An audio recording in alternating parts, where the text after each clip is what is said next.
Hello મિત્રો, હું તમને એક રેસીપી બતાવવા જાઉં છું. એ તો તમે કોઈ દિવસ તમારી લાઈફમાં જોઈ જ નહીં હોય.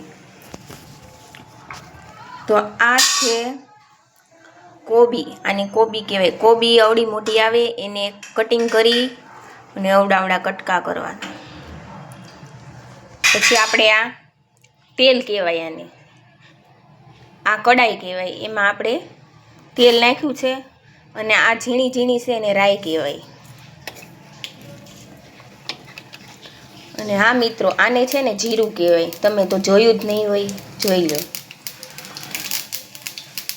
અને આ આપણે વઘાર કરી કહેવાય. તમે જોઈ શકો છો આવી રીતના વઘાર થાય છે. પછી એ વઘાર હતો એમાં આપણે કોબી એડ કરી દીધી. પછી આને હળદર કહેવાય. આપણે હળદર નાખીએ. પછી આ છે મીઠું.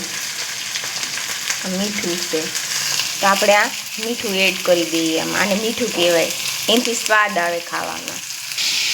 અને આ આપણે ધીમે ધીમે એડ કરી દીધું છે બધું. કોબીના શાકમાં પાણી ન હોય એટલે આપણે આમને એકલા તેલમાં છોડવાનું છે. સડી જાય પછી આપણે લાલ મરચું પાવડર ને ધાણા જીરું પાવડર એડ કરી દઈશું. કોમેન્ટ કરીને કહેજો તમને આ રેસીપી કેવી લાગી. બરાબર.